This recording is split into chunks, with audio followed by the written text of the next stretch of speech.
Hello and welcome back to The Growing Bonds. This is the podcast where we dive into all things family, connection, and raising emotionally strong kids, one conversation at a time.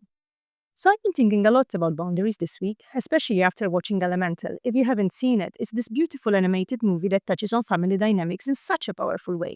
And it got me thinking, how do we support our kids, love them deeply, and still give them the space to be their own person? Because let's be real, this is tricky. We love our kids so much that sometimes, without even realizing it, we blur the lines between support and control. And that's where enmeshment comes in. Now, enmeshed families aren't necessarily toxic or abusive, but they do make it hard for kids to figure out who they are outside of the family unit. And that can cause some real challenges down the road. But here's the thing, setting boundaries isn't just about what we say to our kids, it's also about what we model for them. If we struggle to say no, if we put our self-care last, and if we always try to please everyone around us, our kids notice it. And they learn that boundaries are optional instead of essential. So today, let's chat about what enmeshed families look like, why they can be a problem, how to set healthy boundaries in your family without losing the closeness that you have, and most importantly, how you modeling boundaries makes all the difference for your child. Let's get into it. Okay, let's break this down. What does enmeshment actually look like? It's when a family is so emotionally intertwined that kids struggle to develop their own sense of self. It can show up in a bunch of ways, like a child constantly looking for approval because they've learned that their worth depends on others validating them. Struggling with independence because they've never had the space to make their own choices. Feeling guilty for wanting something different from their parents, like choosing a career path that doesn't align with family expectations. Putting others' needs above their own because they've been taught that making people happy is more important than their own happiness. Sound familiar? Here's the thing. Most parents don't do this on purpose. We just love our kids. We want what's best for them. But sometimes, without realizing, we hold on too tight. It might look like always making decisions for them, even when they're old enough to decide for themselves. Expecting them to follow the path we imagined for them rather than the one that actually they want. Feeling hurt when they express a different opinion because deep down we see disagreement as rejection. It's totally understandable. But here's the tricky part. If our kids don't get to practice being their own person now, they'll struggle with it later. At first, enmeshed families can look super close-knit. And don't get me wrong, strong family bonds are a good thing. But when the lines get too blurry, kids can end up feeling trapped rather than supported. Here's what can happen when they grow up. They struggle to make decisions because they're used to someone always deciding for them. They feel guilty for wanting independence, like moving away for college or choosing a different career path. They may develop anxiety or self-doubt because they've never had the chance to trust their own judgment. And they carry these patterns into adulthood, whether it's in relationships, friendships, or even at work. The good news is that we can shift this. So how do we love our kids deeply while giving them the space to be their own person? Here's 3 simple steps. Encourage individuality. Let's say your child wants to wear a bright mismatched outfit to school, but you feel tempted to suggest something more put together. Instead of correcting them, embrace their choice. Try saying, I like that you have your own style, that makes you you. Or you can say, you don't have to like what I like, I just want you to wear what makes you feel happy. Or maybe they're choosing an extracurricular activity that wasn't what you had in mind. They want to learn breakdancing instead of piano.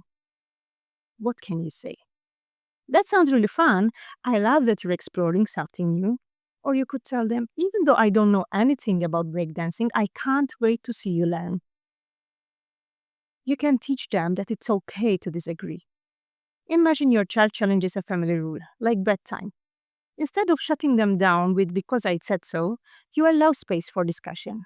Try saying, I hear you, you want a later bedtime. I don't agree because sleep is really important, but I respect that you have a different opinion.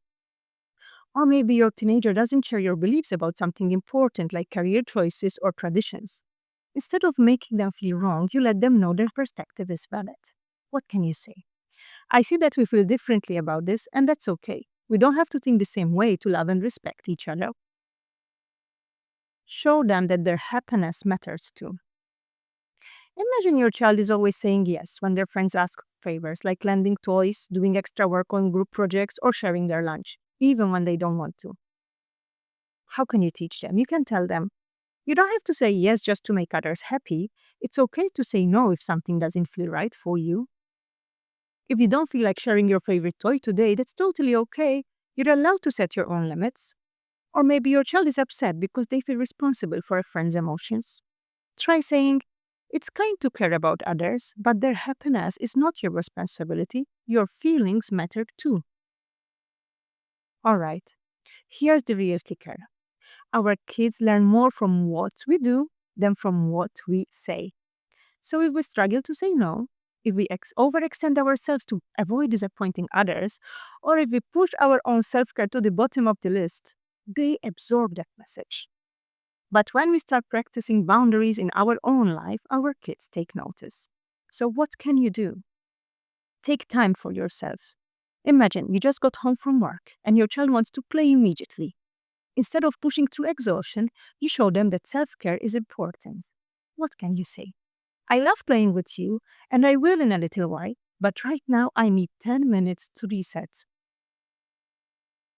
Saying no with confidence, this is very important. Let's say a friend asks for a favor, but you really stretch to 10. Instead of automatically saying yes, you set a boundary. Your friend asks, and you can say, I'd love to help, but I have too much on my plate right now. This teaches your child that no doesn't need to be an apology, it's a healthy part of life. Something that many of us can have a challenges with letting go of people pleasing. Let's say you're at a family gathering and someone pressures you to stay longer than you planned. Instead of giving in to keep everyone happy, you stick to your boundary. What you can say. We had a wonderful time, but we're heading home now. We'll see you soon. When kids see you prioritize your well being, they learn they don't have to overextend themselves either. So before we wrap up, I want you to think about this. Are you allowing your child to grow into their own person? Or are you shaping their identity around your expectations? And more importantly, are you modeling healthy boundaries in your life? This isn't about guilt or blame, it's about awareness. And the good news is it's never too late to make a change. If this episode resonated with you, share it with another parent who might need to hear it. And for more resources on helping kids build emotional strength, check out www.thegrowingbonds.com. Thanks for listening, and remember, the best love is the kind that gives our kids the freedom to be themselves.